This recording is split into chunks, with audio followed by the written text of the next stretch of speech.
Selamat pagi, siang, sore, malam buat teman-teman Story Nema di seluruh penjuru dunia. Abis baca-bacain komen kalian, Nema jadi terharu main ngeliat support-support kalian yang kayak gini. Lah kok jadi curhat gini? Ngomong-ngomong soal curhat, Nema bakal bacain komen-komen kalian seperti biasanya dalam sesi Nema Curhat. Tapi setelah Caseto baca-baca kok nggak ada yang curhat ya, adanya malah absen kayak gini doang. Dari Dan Xbread, Mojokerto hadir mas, sorry baru nonton videonya. Loh, Mojokerto ndi men? Kok dang tonggoku? Ya wis, buat kalian kalau pengen curhat atau sharing tentang hal apapun, langsung aja komen di bawah yo men, permen. Di samping itu, Nema mau ucapin makasih banyak buat yang udah ngasih super thanks dan juga para Balsamas Elite yang udah sudi berlangganan. Makasih loh men, udah bantu Nema dan tim Story Nema mengais rezeki buat beli rumah idaman. Sedep. Oke, sebelum masuk ke Undercover High School part kedua, alangkah baiknya kalian nonton part sebelumnya men. Hitung-hitung buat ngebantu kita mengais AdSense lah ya. Ya udah, langsung aja lah ya. Tarik napas dalam-dalam dan bumper dulu.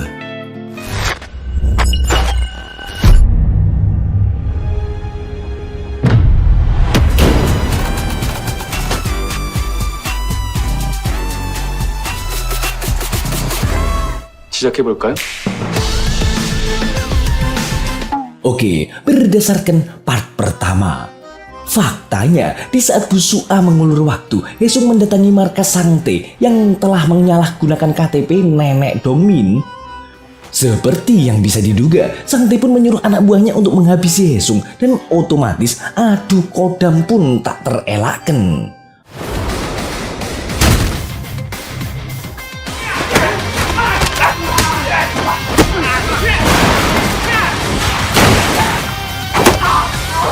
Akhirnya, Haesung berhasil menumbangkan mereka semua dan juga mendapatkan barang bukti atas kasus judul ini.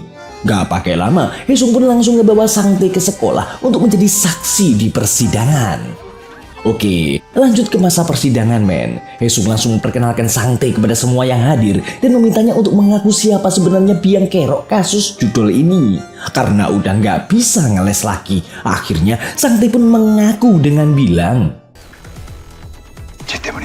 lihat itu, akhirnya Dongmin berani untuk membuka suara tentang tindakan buruk Taesu selama ini, didukung dengan barang bukti yang dibawa oleh Haesung. Gara-gara itu, Taesu pun jadi nggak bisa berkutik dan frustasi, hingga akhirnya dia pun menghajar Haesung men. Gak disangka, di momen itulah Bu Sua juga ngelakuin hal yang sangat mengejutkan.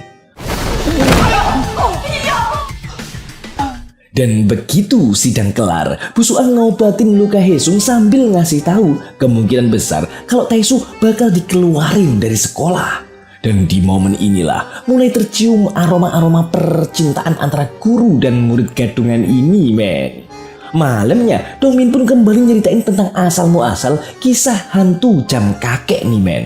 Jadi dulu ada seorang murid yang selalu dapat peringkat kedua di sekolah. Hal itu ngebikin dia iri sama cewek yang selalu dapat peringkat pertama karena nggak pernah bisa dia kalahin. Oleh sebab itulah si peringkat kedua ini menghabisi murid peringkat pertama itu. Dan sejak saat itulah si peringkat kedua mulai menerima teror dari arwah si peringkat pertama. Katanya sih arwah si peringkat pertama ini pengen ngebalesin kematiannya dengan meneror dan berubah wujud menjadi mata merah. Dalam tragedi itu, jam kakeklah yang menjadi saksi bisu. Namun sayangnya, Dongmin cuma tahu 2 cerita hantu di sekolah, sedangkan 2 cerita lainnya dia masih belum mengetahuinya. Hari pun berganti, ternyata kasus Taesu jadi berbuntut panjang men. Saat itu, Pak Kepala Sekolah harus memilih guru baru untuk membimbing DPS agar kejadian kayak Taesu nggak terulang kembali. Apesnya, Bu Sua terpilih untuk menduduki posisi tersebut sebab guru-guru lainnya ogah-ogahan karena tugasnya terlalu berat gitu. Sedangkan Haesung sendiri lagi memeriksa jam kakek, namun aksi tersebut malah kepergok oleh sang adik yaitu Yojung yang mau masang pengumuman untuk mencari anggota DBS baru ngegantiin Taesu. Sebagai kakak yang baik ya kan, Haesung pun langsung ngebantu sang adik. Dan saat itu juga dia dapat info baru kalau di ruangan DPS juga ada jam kakek. Karena itu, pas udah sepi, Haesung pun menyelinap ke ruang DPS dan kali ini dia kepergok sama Yena. Di momen inilah Yena ngasih hadiah ke Haesung untuk memberi kode tentang perasaannya. Biar nggak curiga, Haesung mengalihkan pembicaraan dengan bilang kalau dia sedikit berminat untuk menjadi anggota DPS. Oleh sebab itu, Haesung pun langsung menemui Busua sebagai guru pembimbing di PS terbaru untuk berkonsultasi. Disinilah masalah baru kembali muncul sebab untuk menjadi anggota DPS harus memenuhi 3 persyaratan men. Yang pertama, dia harus berada di peringkat 10 besar di ujian yang akan datang. Kedua, wajib mengumpulkan 100 referensi tanda tangan. Dan yang ketiga, keputusan terakhir tetap ada di tangan ketua DPS yang menjabat saat ini. Saat itu, Haesung berhasil mendapat tanda tangan dari Dongmin dan Antek-Antek Taesu dengan mudah. Sebab Antek-Antek Taesu kini mulai berteman dengan Dongmin karena takut dikeluarin dari sekolah juga. Namun, masalah nggak berhenti di situ aja men. Buru-buru masuk peringkat 10 besar. Orang hasil nilai ujian Haesung aja kayak gini loh. Oleh sebab itu, untuk membantu melancarkan misi Haesung, tim 4 mulai mempromosikan Haesung supaya bisa mendapatkan 100 tanda tangan dengan cepat. Tapi yang mengejutkan, Yojung dan 2 anggota DPS lainnya malah menolak Haesung untuk bergabung. Alasannya karena Yojung gak mau jikalau sampai Haesung dan orang tuanya tahu kalau Yojung bergabung DPS cuman berperan sebagai pelayan doang. Bahkan Yojung sampai ngancem Haesung bakal ngebocorin identitas asli Haesung kalau masih kekeh pengen masuk DPS. Meski begitu, Haesung nggak mau berhenti di situ aja dan akan ngegas terus sampai jadi anggota DPS. Hal itu dibuktikan dengan kerja kerasnya mulai dari mengikuti pelajaran tambahan sampai malam men.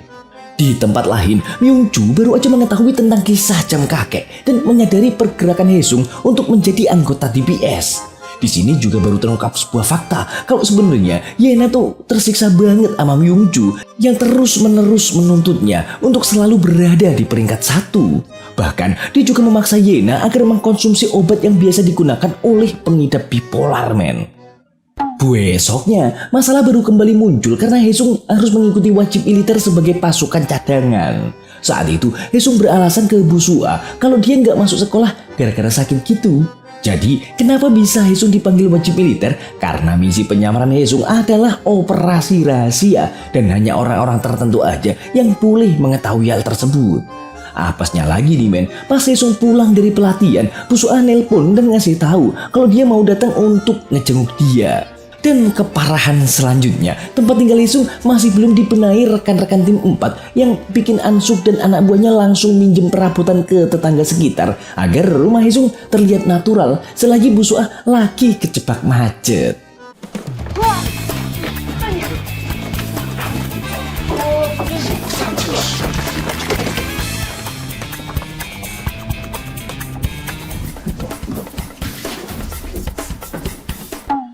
Hingga pada akhirnya Busua pun tiba di lokasi yang bikin rekan-rekan tim 4 bersembunyi sebisa mungkin men. Saat itu Haesung sengaja numpain bubur di celana Busua supaya Busua cepet pulang gitu.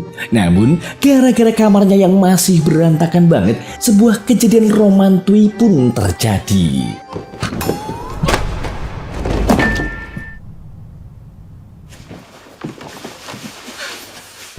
Apesnya, Ansuk dan yang lain jadi ketahuan gara-gara Yonghun pingsan akibat nahan nafas gara-gara mau bersin gitu men. Dengan refleks yang sangat bagus, Ansuk mencoba mengelabui Busua dengan pura-pura ngasih kejutan. Namun hal tersebut malah ngebikin Busua makin curiga karena situasinya nggak pas banget loh buat ngasih surprise. Apalagi Haesung mengaku kalau lagi sakit. Seketika Haesung pun berpura-pura pingsan buat ngesupport kebohongan yang dilakukan oleh Ansuk. Besoknya, semua murid menjalani ujian dan saat ini Haesung sedang berjuang dengan keras supaya bisa memenuhi syarat sebagai anggota DPS. Saat itu, Busua masih curiga dengan Haesung dan menatapnya dengan tajam men.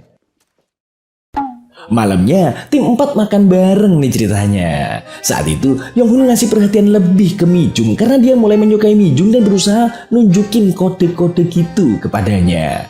Sementara Ansuk sendiri masih diliputi rasa khawatir dengan Busua yang curiga terhadap mereka. Haesung berpikir kalau dia harus lebih berhati-hati pada wali kelasnya itu. Tapi Hesung mulai gagal fokus men setiap kali dia keinget kejadian cipokan itu sama Bu Sua. Di keesokan harinya, Bu Sua ngebagiin hasil ujian kemarin yang bikin Hesung cemas, deg-degan, menderedek gitu men. Tapi semua perjuangannya terbayar tuntas ketika dia membuka hasil ujiannya yang ternyata dia berhasil mendapatkan peringkat 10. Gak pakai lama, dia pun langsung mengabari rekan-rekannya untuk membagikan kabar bahagia tersebut. Sementara Myungju sedang membujuk salah seorang pemimpin media, yaitu kepala editor Yun. Diketahui Pak Yun ini terus-terusan menulis berita tentang kecurigaannya terhadap proyek kota pendidikan yang sedang dibangun oleh Myungju. Oleh sebab itu, Myungju sedikit mengancam dan menawarinya untuk bergabung dalam proyeknya dengan iming-iming akan diberikan sejumlah duit yang cukup besar. Namun, karena Pak Yun adalah seorang jurnalis yang jujur, dia pun menolak hal tersebut mentah-mentah karena baginya kebenaran harus ditegakkan dan diungkapkan. Setelah berjuang keras untuk menjadi anggota DBS, kini akhirnya Haesung terpilih menjadi anggota DBS setelah Yena memilihnya di antara kandidat lain. Karena itu, dia pun langsung memamerkan hal tersebut pada teman-temannya, terus cabut dengan lagak yang songong banget men. Sementara Bu Sua masih berusaha menghabiskan rasa curiganya terhadap Haesung dengan menelpon sekolah Haesung sebelumnya. Namun ternyata nomor tersebut hanyalah nomor telepon fiktif yang udah dipersiapkan Hansuk, dan yang mengangkat teleponnya adalah Mijung. Sejak saat itulah Hansuk meminta Haesung agar lebih berhati-hati dan sebisa mungkin menghindari wali kelasnya. Singkat cerita, upacara penyambutan Haesung sebagai anggota baru di PS dilakukan nih men. Di sini Haesung kembali ketemu sama Bu Sua sebagai pembimbing DPS yang ngebikin dia kesulitan untuk ngejalanin misinya. Sampai kemudian pas ruangan udah sepi, Haesung langsung menyeliki Diki jam kakek. Tapi lagi-lagi dia kembali kepergok oleh Yena dan Yujong yang mengundangnya makan malam untuk menyambutnya sebagai anggota baru.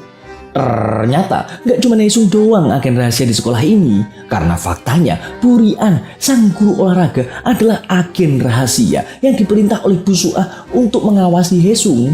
Saat itu, Bu Sua mengirim Burian untuk memata-matai restoran tempat Haesung kerja part-time guna mencari hal-hal yang mencurigakan di tempat itu. Tapi, ketiga agen kocak ini dengan cepat menyadarinya dan mereka pun dengan lihai memainkan perannya sebagai bos dan karyawan restoran. Malam pun tiba, Haesung hadir untuk memenuhi undangan Yena beserta dengan Yujung yang juga turut hadir untuk menemani Yena. Di momen inilah akhirnya Haesung tahu jika Yena memperlakukan Yujung layaknya seorang pelayan men. Mengetahui itu, Haesung pun menjadi kesel dan pas Yena udah pulang duluan, cekcok antara kakak beradik pun terjadi setelah Haesung mengetahui rahasia Yujung selama ini. Tapi Yujung malah bilang kalau semua ini adalah pilihannya supaya bisa bersekolah dengan tenang meskipun harus merendahkan dirinya di hadapan Yena. Karena faktanya Yujung gak memenuhi persyaratan sebagai anggota DBS dan Yena memberikan hak khusus asalkan Yujung bersedia untuk menjadi pelayannya. 제발 나한테 관심 좀 꺼주라.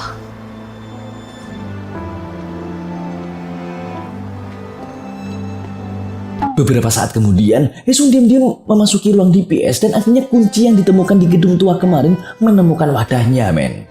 Di sini akhirnya jam kakek benar-benar terbuka, tapi abis itu Haesung nggak nemuin petunjuk apapun. Sampai kemudian perhatian Haesung pun teralihkan saat ada seseorang yang tiba-tiba memasukkan secari kertas di bawah pintu. Dan setelah dibaca, Haesung pun kaget sejadi-jadinya karena ada seseorang yang mengetahui identitas Haesung yang sebenarnya. Gara-gara hal itu, besoknya Hansuk dan Haesung langsung melaporkan hal tersebut kepada Pak Direktur men. Mengetahui hal tersebut, Pak Direktur pun menghentikan misinya dan meminta Haesung agar lebih berhati-hati serta mencari tahu siapa yang telah mengirim surat tersebut. Nampaknya Myungju juga mengetahui kejadian itu dan telah memerintahkan Jaemun untuk menghapus rekaman CCTV pada saat Haesung menyelinap kemarin.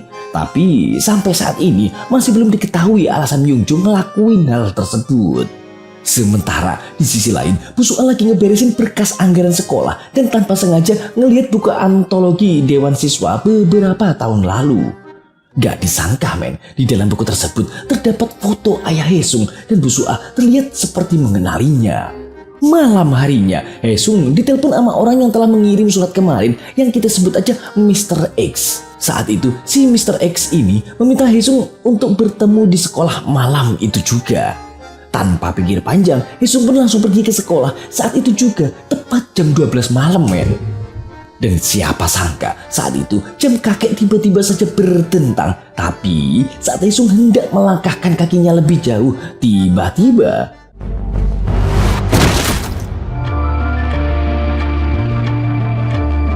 namun sebagai agen rahasia yang telah terlatih, Haesung pun segera mendekati jenazah itu dan menemukan buku yang dulu Haesung hadiahkan untuk ayahnya, men.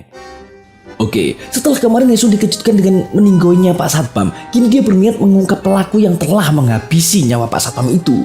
Karena faktanya, saat Haesung sampai di sekolah, dia nggak sengaja ngelihat Pak Satpam yang lagi gelut dengan seorang pria bertopeng. Dan saat itulah, pria bertopeng tersebut ngelempar Pak Satpam hingga kehilangan nyawa. Ngelihat itu, Haesung pun langsung mengejarnya. Dan mau nggak mau, dia pun terlibat baku hantam dengan pria bertopeng itu. Namun sayangnya, saat itu si pria bertopeng berhasil melarikan diri, men.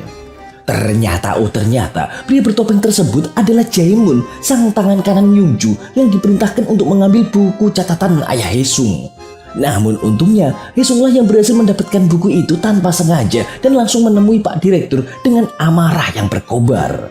Sambil menunjukkan buku catatan ayahnya, Haesung bertanya kenapa buku catatan sang ayah berada di Byungmun High School. Dari sini, kenyataan pahit pun terungkap, men. Ternyata ayah Haesung yang telah dinyatakan hilang 22 tahun yang lalu, penyebabnya karena diperintahkan untuk menjalankan misi penyamaran dan mencari emas di sana, sama dengan yang Haesung lakukan saat ini. Tentu aja Haesung pun langsung naik pitam karena selama 22 tahun Haesung menderita tanpa mengetahui fakta atas hilangnya sang ayah karena telah ditutupi oleh NIS sendiri.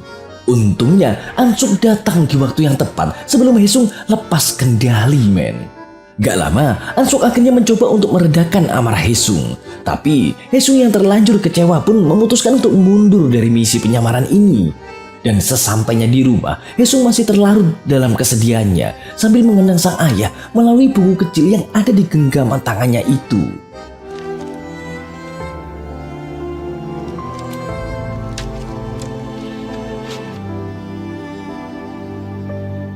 Besoknya, seluruh warga sekolah dihebohkan dengan berita tragedi Pak Satpam yang diduga terkena kutukan jam kakek, men.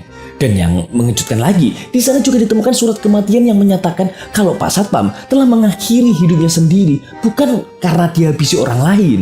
Sedangkan di tempat lain, tim 4 dibuat kerepotan setelah Haesung mundur dari misi ini. Di tengah kefrustasian itu, tiba-tiba Haesung datang dan memutusin bakal kembali bergabung dalam misi penyamaran ini. Tapi kali ini dia berniat untuk mengungkap kebenaran atas meninggoynya sang ayah daripada mencari emas 10 ton tersebut. Setelah kembali ke sekolah, Haesung langsung pergi ke ruang DPS untuk memecahkan masalah sesuai petunjuk dalam buku catatan peninggalan sang ayah. Berkat buku itulah, Haesung berhasil mendapatkan petunjuk dari jam kakek dan langsung ngerekam nada-nada piano yang berbunyi dari jam kakek tersebut. Sampai gak lama, Bu Suah akhirnya muncul dan langsung bilang kalau dia ngelihat semua kejadian pada saat Pak Satpam meninggoy. Karena faktanya saat itu Bu Suah lagi lembur terus gak sengaja ngedenger suara gaduh dari luar. Oleh karena itu, Bu Suah pun mencari sumber suara tersebut dan ternyata suara itu berasal dari perkelahian yang dilakukan oleh Haesung dan pria bertopeng, men. Dan karena udah gak bisa ngeles lagi, Haesung malah bilang kayak gini, men. 제가 다 말씀드리겠습니다. 잠복 중인 국정원 요원입니다. 생각할 시간 하루 드리겠습니다.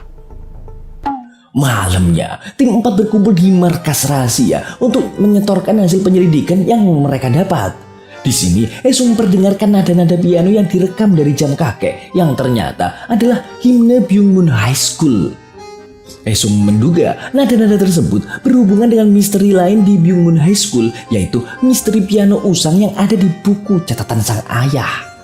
Selain itu, Haesung juga ngasih tahu kalau Bu Suah telah mengetahui identitasnya. Ya, bisa dipastikan Ansuk dan yang lain pun naik pitam karena Haesung telah mengancam warga sipil seperti Bu Suah agar menutup mulut.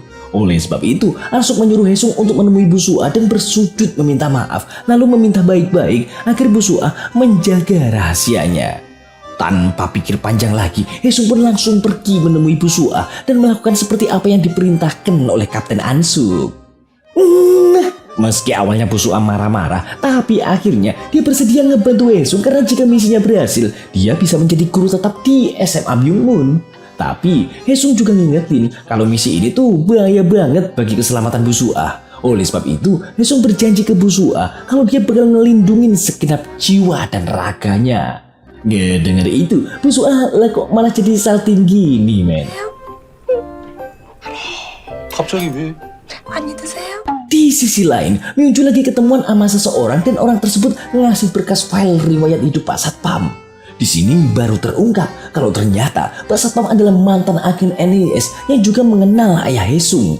Bahkan Pak Satpam juga berniat mengungkapkan kebenaran di balik hilangnya ayah Haesung. Namun sayangnya dia harus kehilangan nyawa di tangan Myungju sebelum berhasil mengungkap kebenaran itu. Hari pun berganti. Di sekolah, Haesung melanjutkan penyelidikannya dengan pergi ke sebuah ruangan untuk mencari piano seperti yang ada di buku catatan ayahnya. Dalam buku itu tertulis sebuah mitos cerita hantu ketiga. Jadi ceritanya piano ini tuh suka bunyi-bunyi sendiri, men. Asal usulnya kayak gini. Dulu ada sepasang murid dari klub piano yang selalu memainkan piano berpasangan. Sampai suatu ketika sang siswi hamil, tapi pacarnya nggak mau peduli dengan hal itu. Hingga pada akhirnya sang siswi tersebut memutuskan untuk mengakhiri hidupnya, men. Dan sejak saat itulah setiap kali si murid pria main piano sendirian, arwah sang kekasih selalu mendatanginya. Sampai tiba-tiba 뭐예요? abis itu Bu Suah ngasih tahu kalau piano yang dicari Haesung berada di kantor Myungju. Bu Suah ternyata juga punya ide agar Haesung bisa menyelinap ke sana. Jadi bentar lagi kan sekolah mau ngadain acara besar gitu dengan mengundang berbagai tokoh berpengaruh dan juga alumni Byungmun High School. Dan kebetulan dalam acara itu semua anggota DBS diperbolehkan untuk datang. Sayangnya Haesung masih mendapat skorsing akibat bolos kemarin yang bikin dia nggak bisa menghadiri acara itu. Tapi Bu Suah nggak kehabisan ide, men, dan nyuruh Haesung untuk mengikuti seleksi menjadi brand ambasador sekolah. Karena kalau Haesung menang, maka dia bisa terbebas dari skorsing dan bisa menghadiri acara kehormatan itu. Gak pakai lama dong, besoknya Bu Suah langsung ngebawa Haesung ke sesi photoshoot. Tapi Haesung malah mati gaya dan malah pose kaku kayak kebelet boker gitu. Oleh sebab itulah Bu Suah ngasih sedikit tutorial supaya Haesung bisa kelihatan lebih rileks dan bagus saat difoto.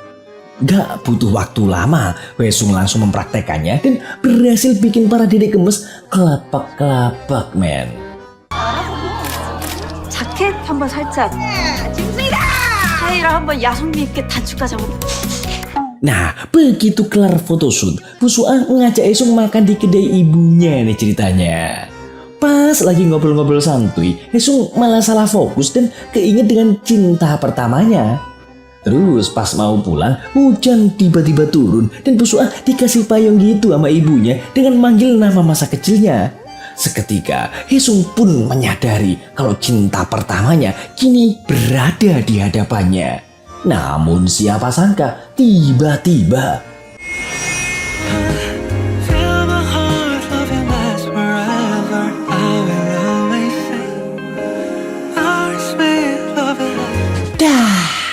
bersambung. Ending yang mengencrotkan. Kesian Cak Seto kalau ngeliat yang lobe-lobean gitu. Buat para dedek gemes yang lagi nyari pasangan hidup tampan, jarang senyum, banyak duit, dan cinta keluarga, gak salah deh kalau milih Cak Seto. Asik. Dan inilah para balsemus elit donatur story Nema yang selalu setia berlangganan. Ada Bento WTC aja, Rima Pakpahan, Jaja Utomo, Bekasi Undercover, Yusri Ahmed, Zaking, Duel Happy, Risma Hansa Hikari, Hairul Hadi, Roslan, Arya Gunawan, MD Hanif, Cendana, Allen, Bung Tel, Anasi, Nana, Alex Peter, Ziti Botti, Alif Raja Apsa, Jihan Udin, Aan Musolihan, J. Maling Konor, Aca, Rachel Tobi Pontoh, XG Qs, Azhar Zahar Mohd Al-Zahar, Faren Vans Houten Faren, 33 Muhammad Ad-Din Zainul Mustafa Al-Bigates, MH Gaming, Arka Nes Cala, Dendi Saputra, Sahrul Doni, Fahmi Hakimi, Saya Nobi, Rizal Jailani, Sela Febriani 2003, Febi 03, Rangga Brian Saputra, Harliah 07, Lope Ahmad, Eksis, Pangestu Aji, Sateguh Mariono, Brando Lasut, Heri Kurniawan, Sueratno, Zaki Demong, Tubagus Firdaus Official, Pais Hensme, Soul King, Vivo Indonesia, Galang Terter, PSD, Farhan Afrizal, Dede Sugila, Nilam Cahaya, Aloysius Vele, Borobudur VW Wisata, Ulun Galuh Official, Katung Jamban, Ma Rem Ayot, Lina Hanif Ganteng, Liza Sirai, Jumke, Sivo Shiva, Zikri Dua Aja, Sukresno DK, Onoderasu, M Wildan Yusufi, Onggo Priyonggo, Nurmanto Hussein, Emmanuel WK, Dik Andrian, M Yusufa, Bima Prasetyo, Miki Kuza, Tina Chati, Fandi TW, Barkah S Jojo, Zaki, MF Andrian, Rizky Xiaomi, Hai Channel, Desta Pandi, Toto Wibowo, Bugis Ulah, Adel Adam Simanulang, Icang Cangcut, Rian Hotel, Kukang, Dedi Sihombing, Bayu Kepri Ando, Haris PGN 01 spasi 01, Ikhtas Abdul Ar-Rashid, Richardo, Beni Chong, Bernard Le, Ida Nisti, Sar Ihsan, Putra Erna, Martin Dirga Trans, Robi Sodikin, Ikhwan Suwarso, Putra Nasrisah, Henry Awan, Muhammad Wahyu, Fadlan Firdaus Zaman, R.E. King, Rose Yus, Amput Iyut Gua, Wahyudin Saleh, Aris Munandar, Sulfikar Salu, Jebri Putra, Akira Kunz, Balkis Humayroh, Halo Adi, Buzel, Angga Akbar, Yusuf Aditya, IR Prime Tyson, Ersyadan Dika, Dava Hadiatul Ada, Opan Sopandi, Ram Fauzan, Christian, Edi Suhardi, Wafik Sultan, Panji BGS, Raihan Nastiar, Akan Len, Termawan, Wahid Iskandar, Kokno Nami, Ongo Udin Mas, Leo Liefde, Feliza, Suhartono Dayanto, Apri Adriansyah Amar, Rel Parel, Enggar Gemilang, Firdaus Mahmud, Igol NVR, Syahrul Iman, BG Asrul SFA Premium, Davi Pikar, David Sihol Sigiru, Sahat Raka Maruli Sihombing, Abdurrahman Zain, Ayoyi Pajam 88, M Cangkul, Zaki Maulana Afriza, Akmal Rizal, M Arim HFZ, Paul Sinaga, Dilon Tania 12, Mohdasri 21, Bangkali. Oke, seperti biasa putra jomblo, segera temukan jodohmu karena daging yang terbelah rasanya lebih nikmat dari telapak tanganmu. Dan kalau ada yang request film untuk diulas, bisa kalian tulis di komentar ya. Bye.